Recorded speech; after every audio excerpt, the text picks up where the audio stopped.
네, 오늘은 최성민의 히든마켓 스토리 종목을 하나 소개 말씀드리는데요.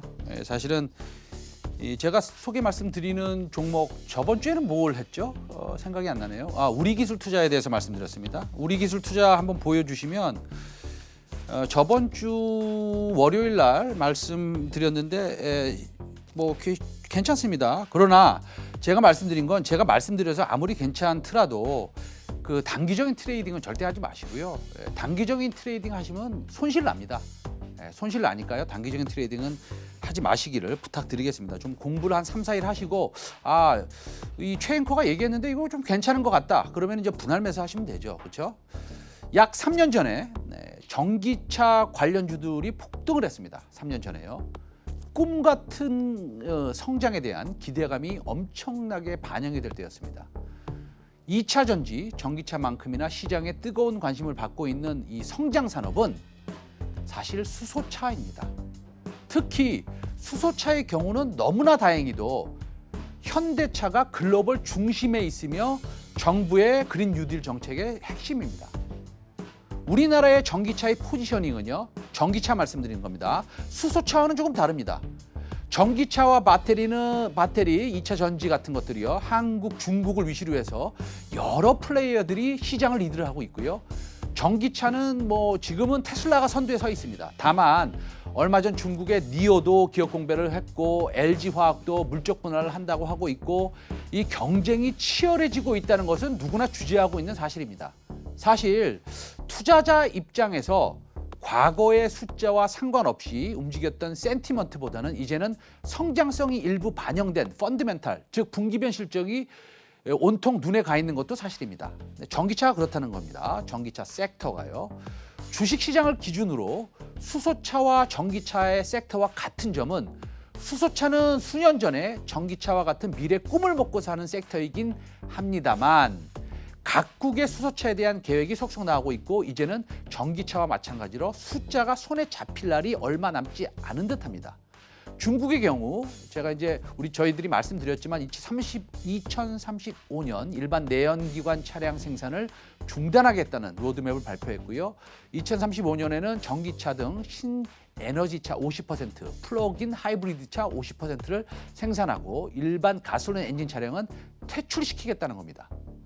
수소연료 전지차, 이걸 간단히 수소차라고 부르는데요. 수소차 보급을 적극적으로 늘려나가서 2025년에는 10만 대, 2035년에는 100만 대 수준까지 끌어올리겠다는 목표도 제시했습니다. 그런데 말입니다. 수소차와 전기차 섹터가 엄연히 다른 점이 있습니다. 중국이 LG와 세계 1, 2위를 다투는 전기차 배터리 부분의 기술력은 대한민국 배터리 업체가 약 한 반발짝 정도 앞서거나 뒤서거니 하고 있습니다. 그러나 수소차 플랫폼, 수소차 부품의 경우 아마 모르긴 몰라도 말입니다. 중국은 우리나라에 비해서 최소 3년 또는 최대 10년은 뒤처져 있을 겁니다. 다른 나라도 마찬가지입니다. 니콜라가 3번의 협력 기회를 현대차가 거절한 사실도 있습니다. 니콜라가 이제 공짜로 뭘 해보겠다는 것을 우리가 거부한 것이고요. 이렇게 우리나라에서만 쌓은 기술이 10년이 넘습니다. 수소차, 전기차를 차치하고 나서라도 일반 내연기관차, 자동차의 핵심 부품이라는 것이 쉽게 개발할 수 있는 것이 아닙니다. 우리나라도 과거에 일본으로부터 독일로부터 엔진부터 시작해서 볼트너트까지 수입을 했습니다. 당연히 오토매틱이라는 그 트랜스미션도 전부 다 수입을 해서 썼죠. 제가 시간이 길어져서요. 간단하게 말씀드리겠습니다. 수소차 부품 관련 회사가 여러 회사가 있습니다. 근데 이제 비교적 실적이 안정적이었던 오늘 말씀드리고 싶은 수소차 부품 업체는요. 동아화성입니다. 과거 5년 동안 매년 100억에서 150억 정도의 꾸준한 이익을 냈습니다. 자동차 부문의 주요 고객으로는 현대차, 기아차가 있고요. 쌍용차도 있습니다. 그런데 이제 중국의 제일기차와도 거래하고 있습니다. 동아화성은 말이죠. 현재 내연기관 부품군 위주에서 꾸준히 전기차, 수소차용 부품군으로 확대되고 있습니다. 전기차용 부품으로는 배터리팩의 가스켓과 실, 쿨링 호스 이런 거 만들지만요. 수소차 부품에 대해서도 말씀드리고 싶습니다. 수소차용 부품들도 이 스택과 연결된 흡기, 배수, 호스류 등을 생산합니다.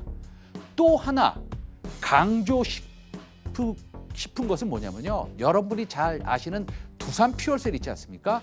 그 회사와 동일한 비즈니스를 하는 자회사 동아 퓨얼셀을 통해서 건설용 수소 스택 사업에 진출돼 있습니다. 다시 말씀드리면 자동차 부품도 수소 쪽에 집중돼 있고요. 수소연료 전지 스택을 생산하는 동아 퓨얼셀 지분을 82.5%를 보유하고 있습니다. 한번 공부해 보실만 합니다. 왜냐하면 한국에너지기술연구원으로부터 기술을 전수를 받았기 때문이죠. 그래서 2021년 5kW급의 제품을 출시하는 것을 목표로 하고 있습니다. 다시 말씀드리면 단기 트레이딩은 손실의 위험성이 매우 큽니다. 오늘은 수소전지 관련된 부품 업체를 하나 소개해 말씀드렸습니다. 최성민의 히든마켓 스토리였습니다. 월요일 12시 50분에 찾아뵙겠습니다. 감사합니다.